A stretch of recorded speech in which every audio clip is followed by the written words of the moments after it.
এক দূর দেশে ছিল এক মায়াবী রাজ্য, সেখানে ছিল হলুদ পরী। সেই রাজ্যে বাস করত এক জাদুময় পরী ও সাপ। হলুদ পরী রাজ্যে সবাই ছিল সুখী, ফুলের বাগান, নদী আর সবুজ জঙ্গলে ভরা ছিল রাজ্যটা। রাজ্যের ঠিক মাঝখানে বাস করত এক বুদ্ধিমান আর সাহসী ছেলে কৃষ্ণ। কৃষ্ণ শুধু সাহসীই নয়, ছিল খুব দয়ালু, সবার বিপদে এগিয়ে যেত। তার সবচেয়ে প্রিয় বন্ধু ছিল এক চঞ্চল কাঠবিড়ালি যে সবসময় কৃষ্ণের সঙ্গ দিত। একদিন রাজ্যে হঠাৎ অদ্ভুত অন্ধকার নেমে এল, ফুলগুলো মরে গেল, নদী শুকিয়ে গেল। সবাই ভয়ে কাঁপতে লাগল, কারণ এমন অন্ধকার আগে কেউ দেখেনি। পরী সবাইকে ডেকে বলল, রাজ্যের প্রাণশক্তি হারিয়ে যাচ্ছে, আমাদের বাঁচাতে হবে। কৃষ্ণ পরীর সামনে গিয়ে বলল, আমি রাজ্যকে বাঁচাব, আমাকে বলো কি করতে হবে। ও পরী বলল, দূর পাহাড়ের ওপারে জলকন্যাদের ঝর্ণা আছে, সেই ঝর্ণার পানি আনতে হবে। শুধু সেই পানি রাজ্যের প্রাণশক্তি ফিরিয়ে আনতে পারবে। হলুদ পরী বলল। কৃষ্ণ সাহস নিয়ে বলল, আমি যাব, কিন্তু আমি একা যাব না।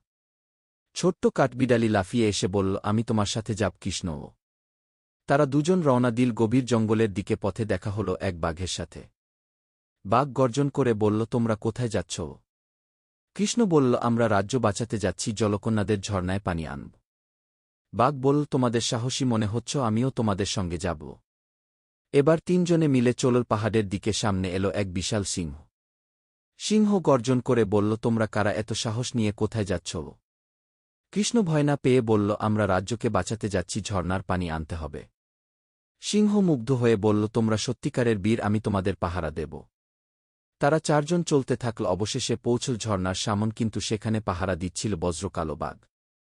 কালো বাঘ গর্জন করে বলল, এই ঝর্ণার পানি পেতে হলে আমার ধাঁধার উত্তর দিতে হবে। ও ভাল্লুক জিজ্ঞেস করল, একটি নদী আছে যার শুরু নেই শেষ নেই, সেটা কি? ও কৃষ্ণ একটু ভেবে বলল, সেটা তো বৃত্ত, কারণ বৃত্তের কোনো শুরু বা শেষ নেই। ও ভাল্লুক খুশি হয়ে বলল, তুমি সত্যিই বুদ্ধিমান, নাও ঝর্ণার পানি নিয়ে যাও।